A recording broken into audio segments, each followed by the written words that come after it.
Hello everyone. After completing exercise 1.3, come to exercise 1.4. Up till we have learned addition, subtraction and multiplication of integers and division of multiple integers also we have learned. So here we will use the rules of division of integers. Question 1, evaluate second part 150 divided by minus 25. So first of all division sign को हमें convert करना होता है multiplication sign में, and multiply करके हमने -1/25 division के बाद जो भी इंटीजर लिखा है उसे हमने रेसिप्रोकल कर दिया. अब जो कटता है इनमें से वो हम कटिंग करेंगे. 25 की टेबल में 150 आता है and how many times 6 times. So 25 once and here 6 times और 1 नेगेटिव साइन है. So negative and -6 is the answer. Next part -59 divided by 59. यहाँ तो बहुत ही सिंपल है. 59 को अगर हम 59 से डिवाइड करेंगे तो आंसर हमारे पास में क्या आएगा, 1 ही आएगा. बट यहाँ पे नेगेटिव साइन है तो -1 is the answer. Next fifth part 0 divided by -17.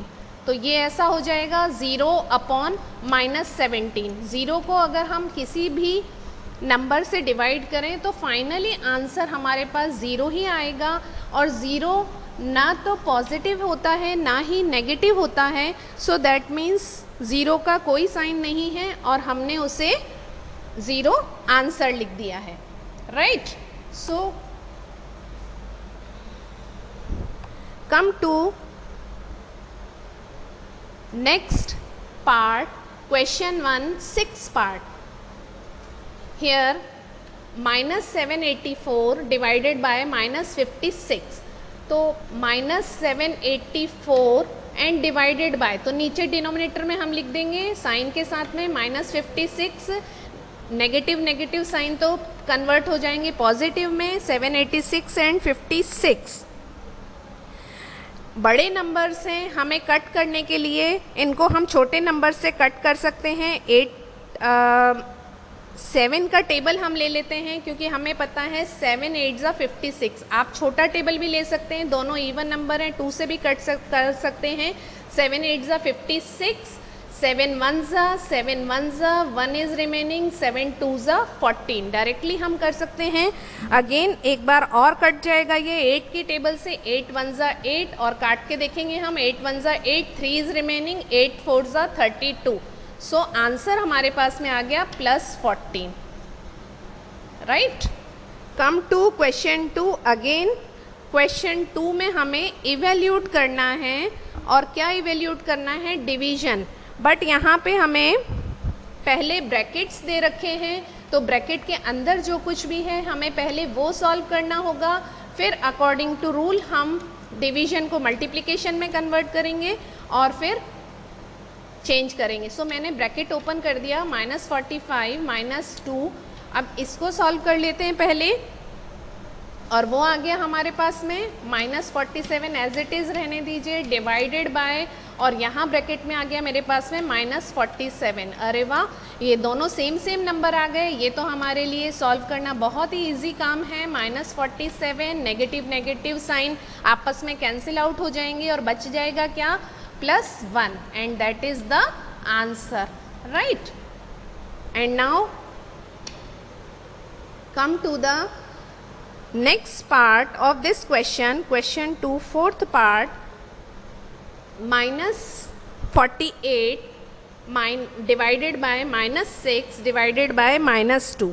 अब वही सेम मेथड फॉलो करेंगे हम. पहले हम अंदर का सॉल्व करेंगे. कैसे सॉल्व करेंगे, मैं धीरे धीरे ब्रैकेट्स के अंदर का सॉल्व कर रही हूँ. -48/-6 मैंने ये लिख दिया. ब्रैकेट के बाहर का हम बाद में सॉल्व करेंगे ताकि हमें कोई कंफ्यूजन ना हो। ये कट हो जाएगा, 6 1 जा 6 एंड 6 की टेबल में 48 कितने टाइम्स आता है? 8 टाइम्स। सो यहाँ हमारे पास 8 आ गया, negative negative sign cancel out हो गया, 8 डिवाइडेड बाय -2 आ गया और इसे हम 8 अपॉन -2 कर देंगे। अगेन ये कैंसिल आउट हो जाएगा, 2 1 जा एंड 4 जा 8।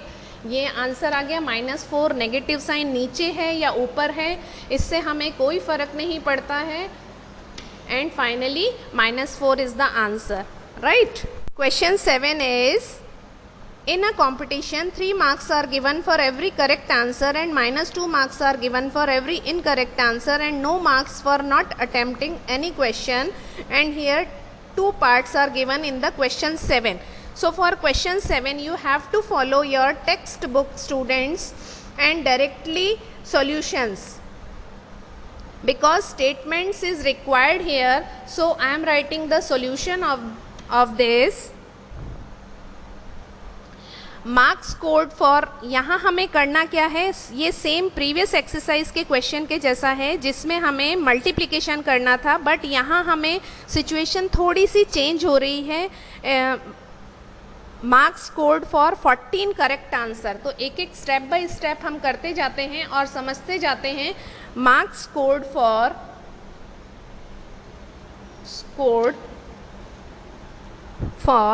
14 करेक्ट आंसर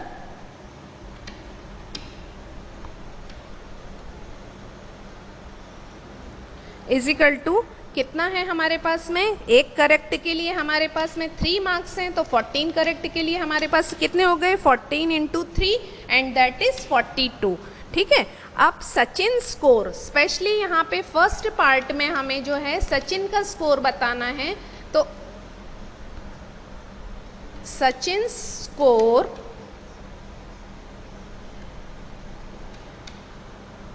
हमें दिया हुआ है 24।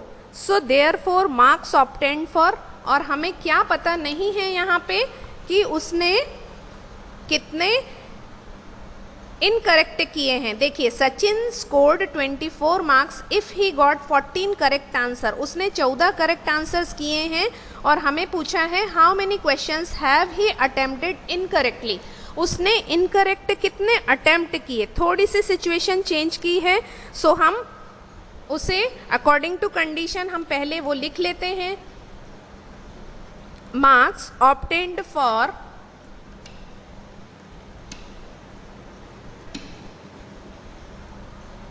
इनकरेक्ट आंसर्स इक्वल्स टू, देखिए 24 तो उसने स्कोर किया है और उसमें से करेक्ट 42 है, तो करेक्ट अगर हमने माइनस कर दिए टोटल में से तो हमारे पास बचे -18। ठीक है, ये उसके हो गए इनकरेक्ट आंसर्स के लिए जो उसने उसको मिले।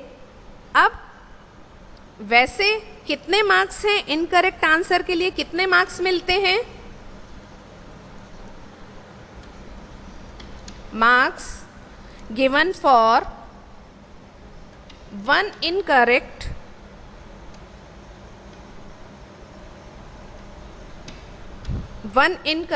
आंसर, और वो कितने हो रहे हैं, -2। एक इनकरेक्ट आंसर के लिए -2 मार्क्स मिलते हैं। तो फिर हमारे पास कितने इनकरेक्ट हैं, हमारे पास है -18। तो फिर इससे हमें नंबर ऑफ क्वेश्चंस पता चल जाएंगे। Therefore number of incorrect answers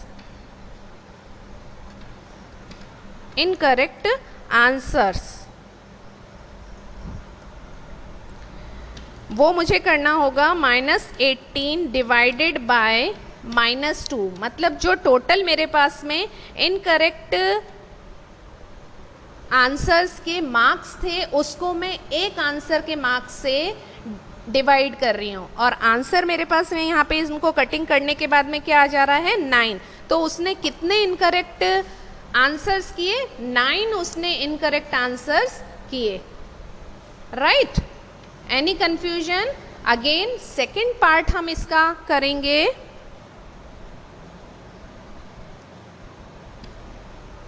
Question 7 second. If you have any confusion, then again see this second part of question 7. जब हम ये करेंगे तो आपको और ज़्यादा अच्छे से समझ आ जाएगा। यहाँ पे Nalini scores -7 marks in the competition. Though she has got 9 correct answers, how many questions she has attempted incorrectly? Nalini ने स्कोर किया है -7 marks कंपटीशन में, उसमें से उसके 9 करेक्ट आंसर्स हैं, तो हमें बताना है कि उसने इनकरेक्ट क्वेश्चंस कितने अटेम्प्ट किए। सेम फर्स्ट पार्ट की तरह ही है, स्टेटमेंट्स रिक्वायर्ड हैं। सो फर्स्ट ऑफ ऑल हम स्टेटमेंट्स लिख लेते हैं। Marks scored for 9 correct answers, marks scored for 9 correct answers is equal to 9 into 3, क्योंकि करेक्ट आंसर के लिए हमें 3 मार्क्स मिल रहे हैं। सो मल्टीप्लाई कर दिया हमने 9 को 3 से, सो 9 3 ज़ा 27। और नलिनी का स्कोर कितना है? नलिनी स्कोर हमें पता है -7, okay. And so therefore marks obtained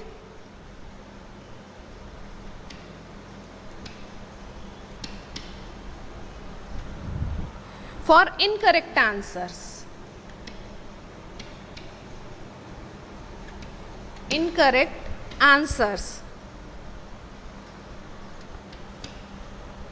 -7 -27। देखिए करेक्ट आंसर उसने किए हैं, करेक्ट उसको मार्क्स मिले हैं 27, ओके। और उसका टोटल स्कोर है -7। तो फिर टोटल स्कोर में से अगर हमने करेक्ट आंसर्स को माइनस कर दिया तो हमारे पास इनकरेक्ट आंसर्स का स्कोर भी आ जाएगा।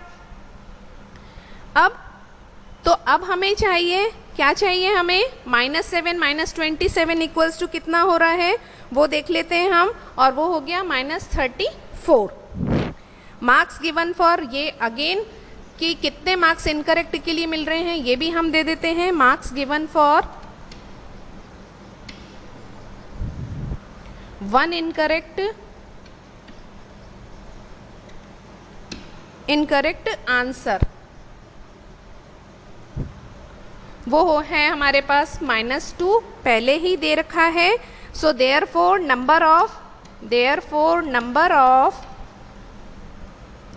इनकरेक्ट आंसर्स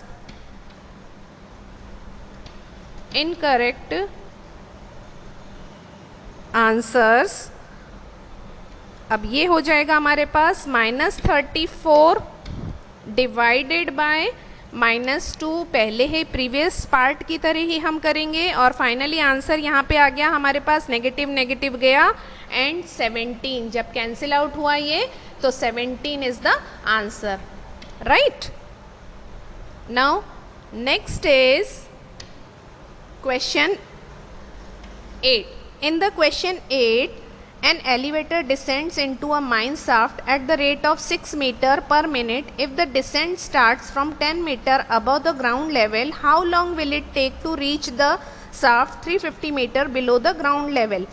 सी यहाँ पे एक माइन शाफ्ट दी हुई है, मैं आपको डायग्राम के थ्रू इसे बताती हूँ, आपको ज़्यादा अच्छे से समझ में आएगा। ये मेरे पास में एक माइन शाफ्ट है, ओके। यहाँ से स्टार्ट हो रही है, मतलब माइनिंग करना स्टार्ट कर रहे हैं, जो कि हम ग्राउंड लेवल से नीचे भी करते हैं, ऊपर से स्टार्ट करते हैं और ग्राउंड लेवल के नीचे भी जाते हैं। तो सपोज मेरा ये है ग्राउंड लेवल, ये है मेरा ग्राउंड लेवल, और ग्राउंड लेवल के 10 मीटर ऊपर से हमने माइनिंग करना स्टार्ट किया और नीचे तक हमें जाना है, ग्राउंड के नीचे भी हमें 350 मीटर तक जाना है। ये हमारा क्वेश्चन है। और जो माइन है वो अपना जो माइनिंग का वर्क कर रही है वो कैसे कर रही है, वो कर रही है 6 मीटर, यहाँ से स्टार्ट होके 6 मीटर पर मिनट, इस तेजी से वो वर्क कर रही है। तो बहुत ही सिंपल है। टोटल डिस्टेंस तो हमारे पास में 10 एंड 35 है। माइन को जो अपना माइनिंग करने का जो वर्क करना है वो तो 10 प्लस 35 मतलब कितना हो गया, 45 हो गया। इतना उसको टोटल माइनिंग का वर्क करना है। बट हम अब इसको स्टेप बाय स्टेप कैसे प्रॉपरली लिखेंगे। An elevator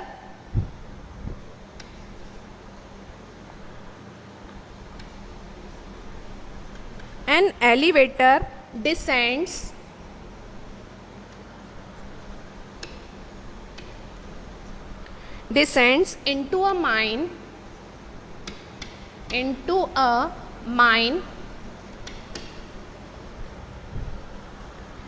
is equal to rate of 6 meter per minute। सारा कुछ हम मेंशन कर दे रहे हैं। वर्ड प्रॉब्लम है तो सब कुछ हमें मेंशन करना है। So therefore total